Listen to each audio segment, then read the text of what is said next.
Karen Stremke with Celebrated Journey, and I'm going around documenting how love wins. I'm here with Jon Scott. We're in Milledgeville, and he's a big part of the community, and I'll let him tell more about that. And while he talks about his community of Unity of Chattanooga. Yeah. Yes. So I'll let you take over and talk to me about how love wins.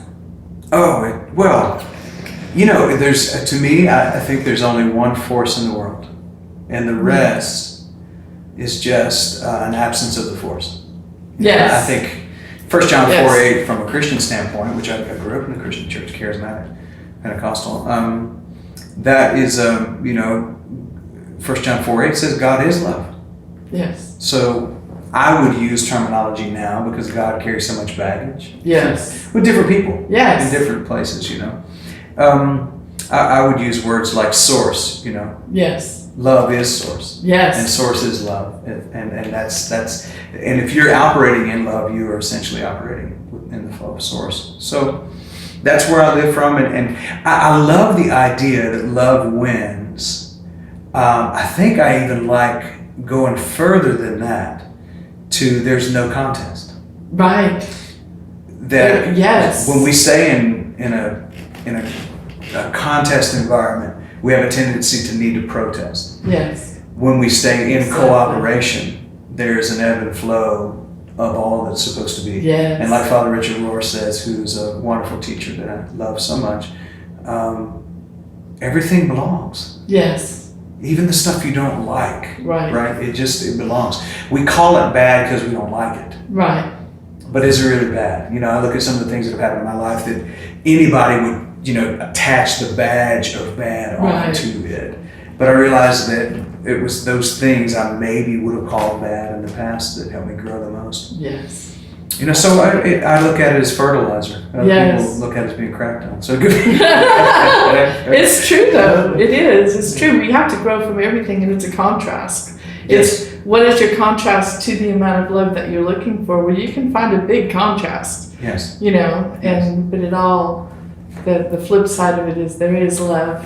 There is, and I think again we are seeing in our world of politics and economy and in religion, yes. We're seeing a real deficiency in love and compassion. Yes. The Dalai Lama says, he prefers the word compassion over the word love because the word love has been in many ways deteriorated. Yes, it has. Yeah. Because if you've ever had somebody tell you, "I love you," they can and then they rip your heart out in the sense that we think of ripping hearts out. We know that actually doesn't happen, but you feel like it. It's the sense you feel like it. It's real to you. You after about 2 or 3 times that happening, you start to kind of think, I don't think I really like the word love. It almost triggers me. Right. So compassion is a little deeper in that. I think compassion actually brings you to a place of understanding, and I like to define understanding as as radical humility, the willingness to stand under in the posture of a student rather than the posture of a teacher or a master. Right. But the greatest masters and leaders don't know they are. Right. With love winning. I think the reason love wins is because it removes the contest. Right. You're willing to allow. Yes. The quickest way to drown in water is to panic and to compete. Right. You're no competition to the ocean. Right. The best way to survive is to surrender. And in surrendering, you float and the water carries you. Yes. And now not only are you not exhausted, but you're not dead. Exactly. And those are both good things. It's really good things. Really, really good things. Yeah. That is so cool. I love that analogy. So my life has been changed by love, but definitely a love that's deeper than romance or deeper than this God of love I was taught about. Right. That God loves you and has a plan for your life. But if you don't do all the right stuff, say all the right things, go to the right places, and know they're all the right people, then He may burn you in hell forever. Right, and that's just crazy. That's crazy. And that's the God that I was taught about. Right, so was I. I don't live with that fear anymore. And someone just said to me the other day, they were saying something about hell and hell being eternal, and I said, I said, yeah, I don't buy that. And they said, well, it doesn't matter whether you buy it or not. The Bible says so. I said, well, the Bible says a lot about a lot of things. You can make the Bible say whatever you want it to say, That's actually. right. You're exactly right. Because we don't read it as it is. We read it as we are, as Bishop Willie said. Yes. And that's how we see the world. You see the world as you are. Right. You taste the world as you are. Right. You experience the world as you are until you're willing to get outside of that. And love draws us out of that. Yes. But it was funny because he went on and he said, well, now, if you don't believe such and such and such, and unfortunately because, and this was what he said, don't take this personal. That's what he said. But because of your beliefs and because you wear a Buddhist mala, you're going to go to hell. For eternity. Wow. And I said, I don't take that personal because I don't believe it. Right. He said, I'm sorry, what? I said, I don't take that personal because I don't believe it. Right. It's not, so what you take personal, you attach to your personality. Yes. And if you attach it to your personality, it becomes a parasite, and it could become a tumor. Wow. And then it kills you. So don't take it Wow. personal. Don't take it personal. It's a very serious doctrine. It's a very serious theology really to live by. And that's all part of just knowing who you are. Mm-hmm. When you begin to know who you are, like somebody can say to me, oh, you're a boy. And I'm like, okay, I mean, like, I'm not. So, like, you think whatever you want to think, you know, Mm-hmm. because I know who I am. Yes. And it's the same thing when you know who you are and the God that's inside of you, then the whole world, whatever their opinion of you, doesn't matter, and you can go forth in love. You know? And I think this could have been what Paul meant by Christ in you, the hope of glory. Right. The hope of glory is the ability to move beyond crisis because of your Christedness. That's cool. And so you can go through any crisis doing, okay, this too came to pass, because anything that is composed will decompose. Because the only thing that is permanent is that which changes not. Right. And everything changes. Yes. Right? Yes. So this is where Buddhists get the no thingness. Oh. You know, when I was growing up, they were made fun of because I was like, so you're seeking for ultimate nothingness? What does that mean? Well, because we were taught, you know, that you're going to have a mansion, a Victorian mansion, you're going to get to walk on streets of gold, and so you wanted a bunch of things. But what the point that was being made is this is a return home to understand that from source we come from source. Yes. And the return home is the return to the place where nothing decomposes. Right. Right. Because it's not a thing. Yes. And so love's not a thing. Not to me. Love is an essential part of the essence of our true self, the honest self, the essential beingness that we are. That came from nowhere to now here. Right. That's cool. That came from the world of no things into the world of things. Right. And came from the formless into the world of form. Right. And while we're in the world of form, we fill out the forms and we go through the processes of what we need to do while we're here. Mm-hmm. Never forgetting that information is good for the form. Yes. But inspiration is a necessity for the spirit. Absolutely. As Dr. Wayne Dyer, who's one of my favorite teachers, love Wayne Dyer. said, inspired is to be in spirit. That's cool. Yes. So anyway, what love means to me is far deeper than somebody saying, oh, I love you. No, it's love in action is the source of all miracles. I mean, love has to be in action. Yes. And it is life, and it is that. Yes. Something to interrupt you. No, you didn't. I love that. That's this, and that's the synergy around the idea of love. You know, people will say love, the subject of love is too soft.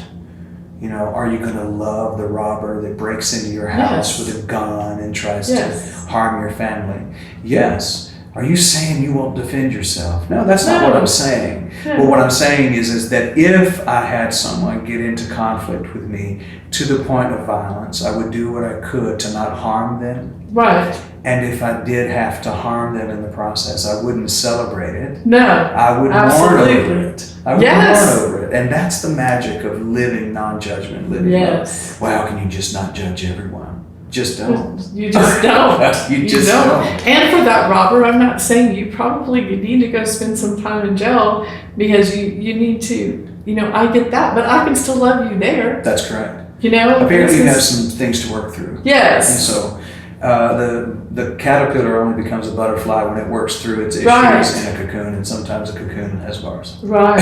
Right. Absolutely. But I can love them the whole way. Yes. Lao Tzu taught that. In the at least it's believed, the legend is that he wrote the Tao Te Ching, which is one of my favorite writings. And Lao Tzu was asked, about nonviolence, Right. radical nonviolence, and he talked about it a little bit. And he was a martial arts master, and he was asked, so if you had an assailant, someone who is trying to harm you, Mm-hmm. are you saying that you wouldn't harm them? And he said, no, I'm not saying that at all. He said, Right. in fact, it may lead in a conflict to their demise. Right. He said, but what I'm saying is if that happens, act as if you're attending a funeral, not Right. a party. Absolutely. There's the difference. Absolutely. Yeah. Yes. When you've been overwhelmed by love, you can do that. Yes. You can look at Yes. people, and I work with people every day who are marked as criminally insane. Some Right. people have committed the most heinous crimes known to humanity. Wow. That I work with at least 4 days a week. Wow. And people ask, how can you do that? And I said, well, how can I not? Not. Absolutely. What do you mean? How can I? How? Yeah. But these people have done terrible things. Yes, and they got caught for it, while some others are doing terrible things and not getting caught. Right. But they're caught for it, and so now what? Then I get to work out in real The time. privilege of I'm walking what I privilege. preach. Yes. In real Absolutely. time. Yeah. Yes, and changing people's lives, but maybe they will get back into society, but because you were there, you made a difference, and it will change them if they're ever released. I mean, Yeah. it's huge. It's needed. It's so needed. And love too has also led me to the place where it's meaningful work, Yes. but I don't believe I bring the solution. Right. I just believe that I am. Yes. Right. So I am, and there's different ideas about that in the Christian tradition. Of course, Mm-hmm. It's the Charlton Heston 10 Commandments, Right. done by Right. Cecily DeMille. Right. The old Brenner Right. and let my people go. Yes. All that. Yes. So, my dad loves that movie. Still loves that movie. So to some people, it's that. It's that. Right. That bush that's That on fire. yeah. And then for the Jewish people, it's where God introduces itself. Some people are offended by that, but I don't believe God is a noun. I believe God is a verb. Yes. It's activity, it's energy that we Absolutely. are still trying to explain. And I just don't waste my time on trying to explain anymore. Anymore. Just, explanation gets in You the way just of are. You experience. just be. Yeah, you just be. Yeah. Explanation gets in the way of experience because ego needs to explain so that it can control. Right. Experience just surrenders and Yes. says it is what it is, which is essentially what that activity, that essence in the burning bush says. Mm-hmm. I is what I is really what it Right. says. I'm the isness behind all that is. Absolutely. Which is so wonderful to Yes. see that. And for those who are watching, and that's a bit controversial, stay in that for long enough to allow it to work on you. Yes. Absolutely. Because what we believe is far less important than what we can come to know. That's the only way I know to say that. Right. We believe a whole lot, but know very little. Right. So, Right. I don't know. Love changed me though. Yes. It just, fear had my mind Right. captive, Right. but love apprehended my heart Yes. in a very sweet way. Yes. Then you fall in love with everything. I know, and the world's just a different place when Oh.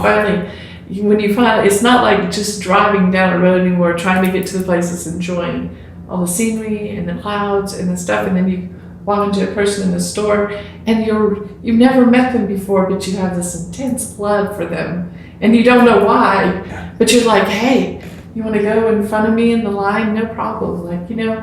Just those. Where before it would have been like, yeah, let's here first. You know what I mean? Yeah. Now it's like, and anyways, so. It's, and some people say, oh, yeah, that's just that kumbaya hippie No. shit that happened. Yeah. Excuse my French. It's good. That's Southern French. That happened in the 60s.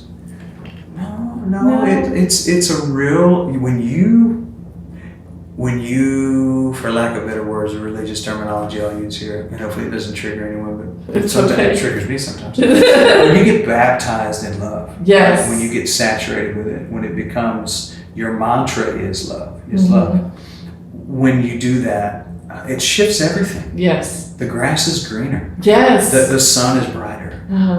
The trees are more majestic. Yes. The mountains are more amazing. Yeah. Everything, and that reminds me of another one of my favorite teachers who I've had some interesting experiences with that I won't go into, is St. Francis of Assisi. Okay.